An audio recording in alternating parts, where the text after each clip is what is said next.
त्या परिवर्तन महाशक्तीच्या अधिकृत उमेदवार सर्वसामान्य शेतकऱ्याची लेक बनून प्रस्थापितांच्या विरोधात विस्थापितांचा लढा उभा करणारी आपली पूजाताई यानंतर आपल्याला संबोधित करते। आपण जोरदार टाळ्यांनी पूजाताईंचं स्वागत करू।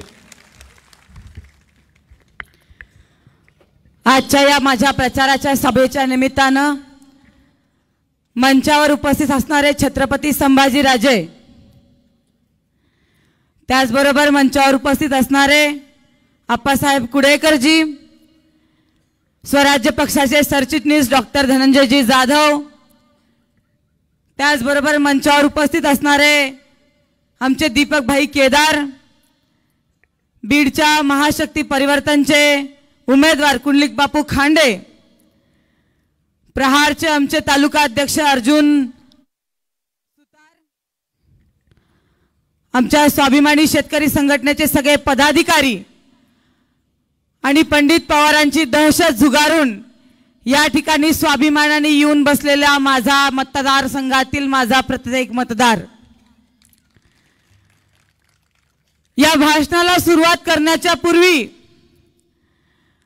मला तुमच्या सगळ्यांसमोर नतमस्तक व्हावं लागतं, कारण की ही सभा घेणं माझ्यासाठी काही सोपं नव्हतं। कारण की वयाच्या 21व्या वर्षी पंचायत समिती सदस्य झाले आणि वयाच्या 28व्या वर्षी आज विधानसभेची निवडणूक लढवते। या 7-8 वर्षाच्या काळामध्ये आयुष्यामध्ये फक्त आणि फक्त संघर्ष चाललाय आणि आज गेवराई तालुक्यातला हा दिवस माझ्यासाठी इतिहासाची क्रांती करणारा दिवस म्हणून संबोधला तर वावगं ठेवणार नाही असं वाटतंय। कारण की आपल्याकडे कुठला कारखाना नाही, आपल्याकडे एखादा शिक्षक नाही, आपल्याकडे एखादी संस्था नाही। अशा परिस्थितीमध्ये आज इथे मी काम करतेय आणि इतिहास नोंद घेईल की एखाद्या शेतकऱ्याच्या पोरीसाठी आज छत्रपती संभाजीराजे स्वतः हेलिकॉप्टरने गेवराईमध्ये आले आणि राजे आलेत। सगळ्यांनी बघून घ्या, ओरिजिनल आहेत, एकदम ओरिजिनल आहेत की नाही राजे? राजे छत्रपती शिवाजी महाराजांचा इतिहास आहे की ज्या ज्या वेळेस छत्रपती शिवाजी महाराजांचा पदप्रश्न एखाद्या मातीला झाला त्या मातीचं सोनं झालं। आज तुम्ही माझ्या गावामध्ये आलात आणि ह्या मातीला तुमचा स्पर्श झाला राजे।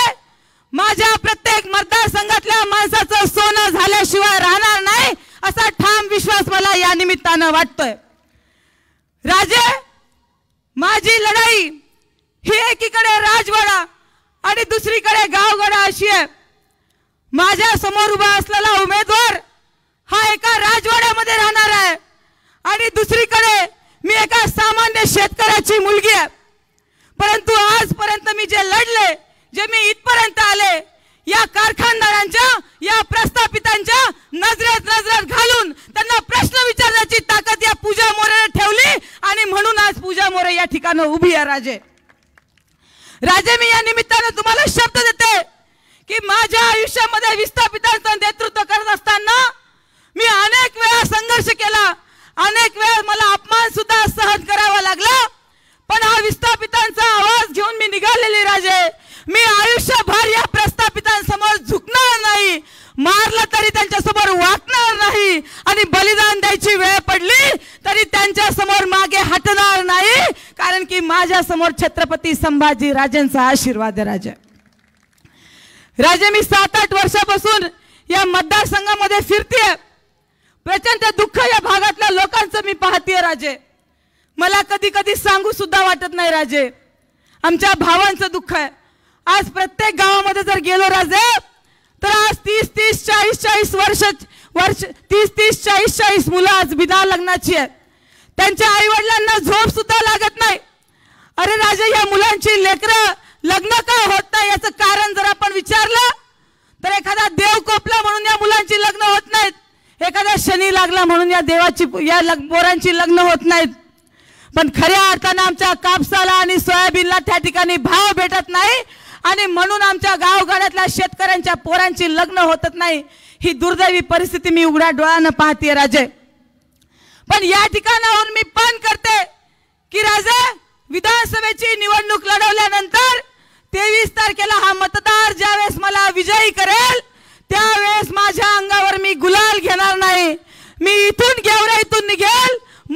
मुंबईमध्ये जाईल आणि मुंबईमध्ये त्या सरकारला ठणकावून सांगेल की माझ्या शेतकऱ्याच्या कापसाला 14,000 रुपयाचा भाव आणि सोयाबीनला 10,000 रुपयाचा भाव मिळाला पाहिजे आणि तिथून मुंबईमधून आल्यानंतरच गुलाल अंगावर घेईल हा शब्द राजे मी या निमित्तानं तुम्हाला देते.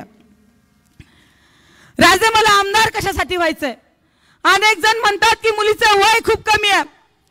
या महाराष्ट्राला आर पाटलांचं पोरग रोहितदादा पाटील उभा राहिले म्हणून कौतुक वाटतं. रोहितदादा पवार महाराष्ट्राचे 32व्या वर्षी मुख्यमंत्री झाले म्हणून कौतुक वाटतं.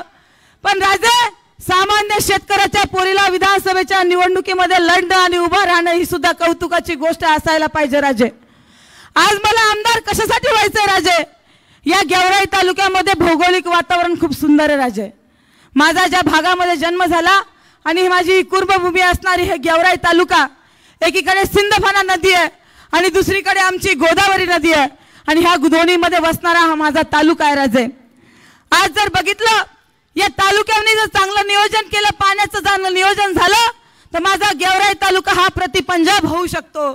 कारण की ज्यावेळेस वरुड मुळशी मतदारसंघामध्ये मी प्रचारासाठी गेले त्यावेळेस तिकडच्या भागातली भौगोलिक परिस्थिती पाहिली आणि त्या भागातला शेतकरी हा ऊस उत्पादक शेतकरी आहे, त्या भागातला शेतकरी हा संत्रा उत्पादक शेतकरी आहे आणि त्याच प्रकारचा गोदापट्ट्यातला शेतकरी आमचा तो सुद्धा मोसंबी उत्पादक शेतकरी आहे.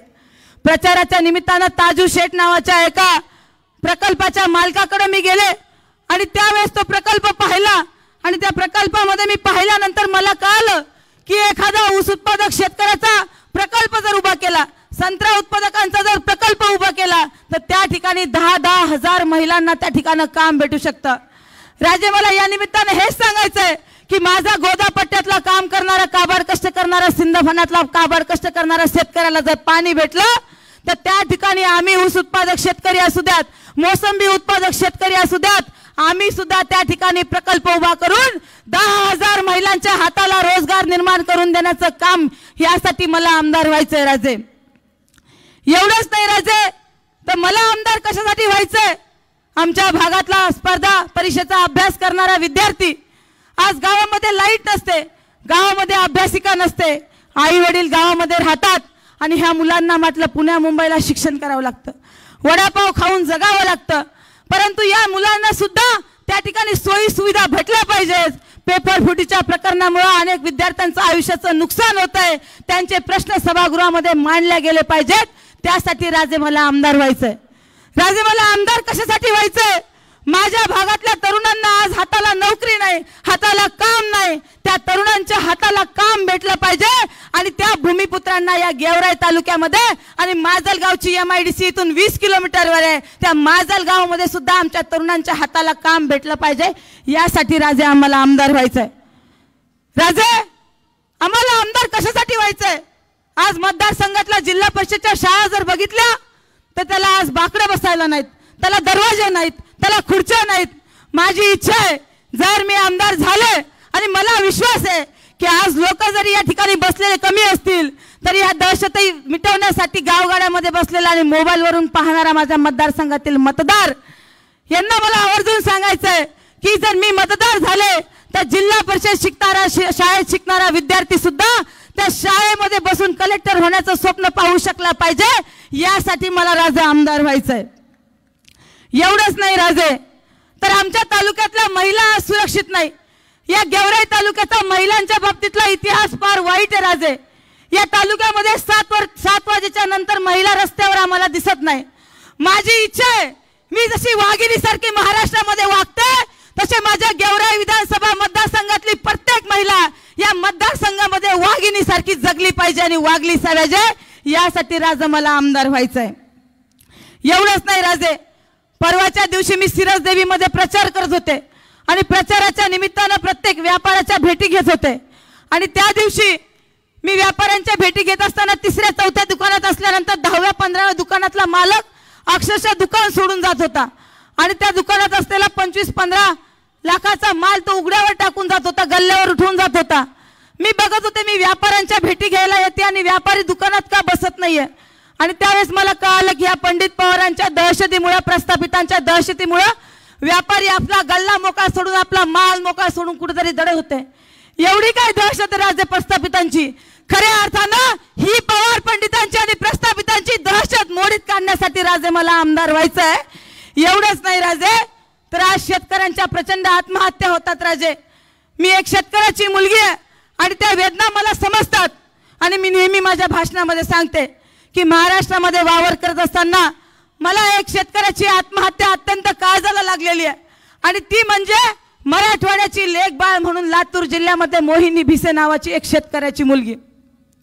ती मोहिनी भिसे नावाची एक शेतकऱ्याची मुलगी अशीच लग्नाला आलेली होती आणि लग्नाला आलेली असताना तो मुलगा तिला पाहायला आला आणि पाहायला आल्यानंतर मुलानं मुलीला पसंत केलं। जाता जाता मुलाच्या मामानं मुलीच्या बापाकडे हुंड्यासाठी मागणी केली। त्या बापाकडे हुंड्यासाठी पैसे नव्हते, त्या बापाकडे लग्नासाठी पैसे नव्हते। अशा परिस्थितीमध्ये आपल्या मुलीचं लग्न कसं करायचं हा एकमेव प्रश्न त्या गरीब बापाला पडलेला होता। बाप सकाळी उठायचा, उंबरठे झिजवायचा आणि लोकांकडे पैसे मागायचा, पण कोणता सावकार त्या गरीब बापाला पैसे द्यायला तयार नव्हता। हे आपल्या बापाचं दुःख मोहिनी भिसे नावाची शेतकऱ्याची पोरगी उघड्या डोळ्यानं पाहत होती। तिला ते दुःख सहन होत नव्हतं।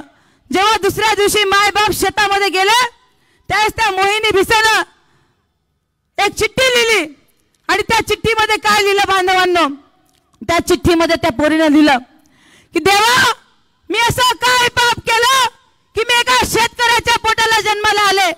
अरे देवा, मी असं काय पाप केलं की मी एखाद्या आमदार खासदाराच्या पोटाला जन्माला नाही आले, मी एखाद्या अडाणी अंबानीच्या पोटाला जन्माला नाही आले। आज माझ्या मरणाचं कारण काय असेल तर माझ्या बापाची गरिबी आहे। आज माझ्या मरणाचं कारण काय असेल तर या सरकारचं धोरण माझ्या बापाचं मरण झालेलं आहे आणि म्हणून माझा प्राण मी माझ्या बापाच्या चरणावर अर्पण करते असं चिठ्ठीमध्ये लिहिलं। बाजे खालचा एंडोसल्फानचा डब्बा काढला आणि पाणी पिल्यासारखं औषध घटाघटा घेऊन घेतलं। त्या मुलींना न्याय देण्यासाठी राजे मला आमदार व्हायचंय।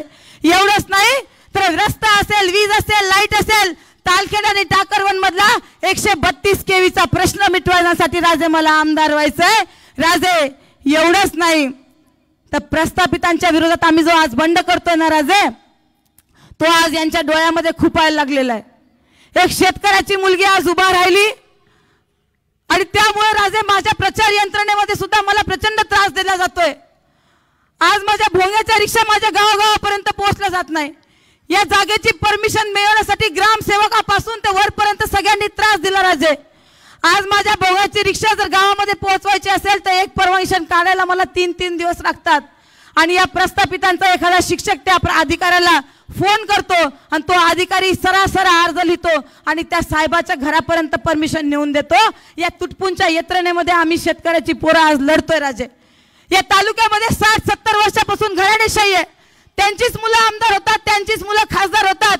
ठीक आहे, तुमची मुलं झाली म्हणून आम्हाला वाईट सुद्धा वाटत नाही, परंतु त्यांनी या 60-70 वर्षामध्ये काय केलं? एवढा इकडे गोदावरी आणि एकीकडे सिंदफणा आहे, ह्याच्या पट्ट्यामध्ये वसणारा आपला गेवराई तालुका आहे। या गेवराई तालुक्याला भकास करण्याचं काम इथलच्या प्रस्थापित पुढाऱ्यांनी केलंय राजे आणि यांच्या विरोधामध्ये आज आम्ही लढतोय।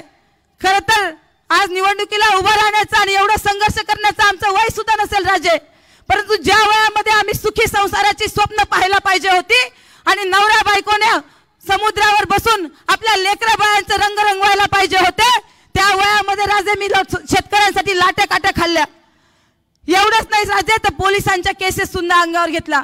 अरे तुमचीच एखादी मुलगी असली असती आणि ती शेजारच्या घरी गेली आणि शेजारच्या घरी गेल्यानंतर तिला जर 10 मिनिट उशीर झाला ना तर बापाचं आणि माईचं काळीच धडाधडा उडायला लागतं। त्या काळामध्ये मी पोलिसांच्या लाट्या काट्या खाल्या। माझ्या बापाचं आणि माईचं काळीच काय म्हणत असेल याची जाणीव प्रत्येक मतदारसंघातल्या माणसाने ठेवणं गरजेचं आहे। यांच्या विरोधातला संघर्ष हा काही सोपा नाही।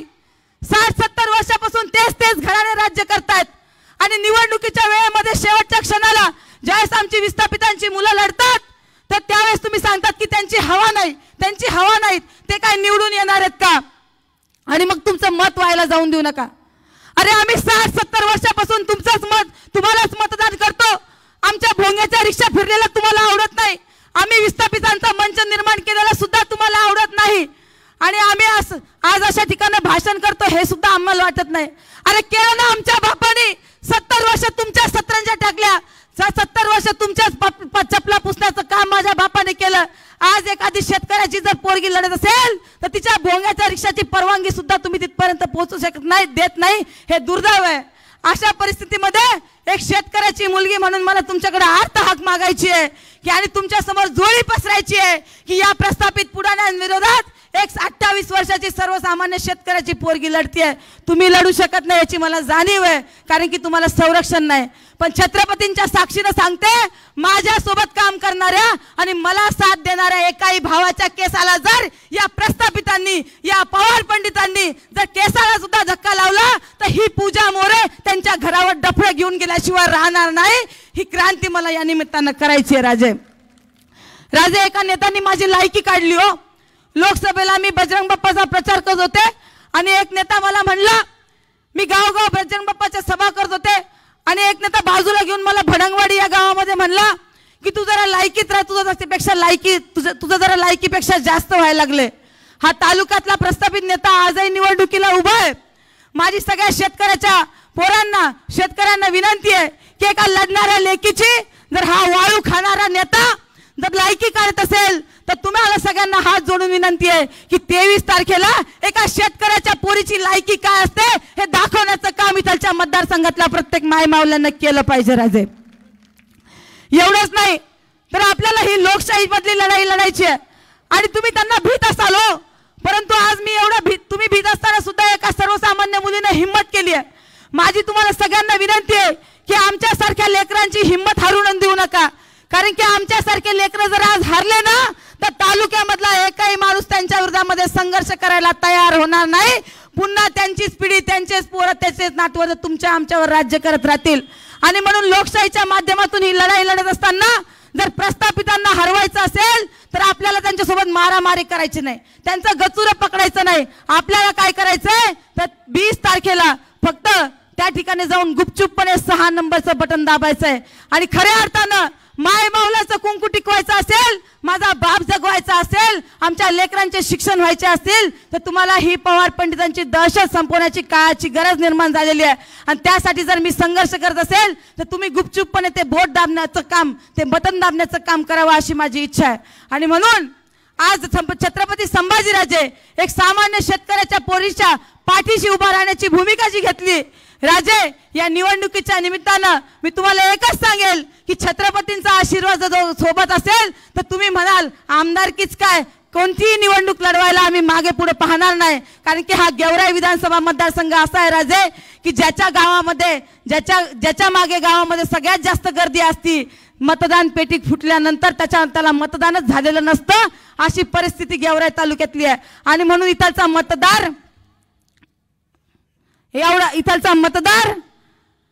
मतदार खंबीरपणे पाठीमागे माझ्यावर उभा राहण्याची भूमिका घेईल.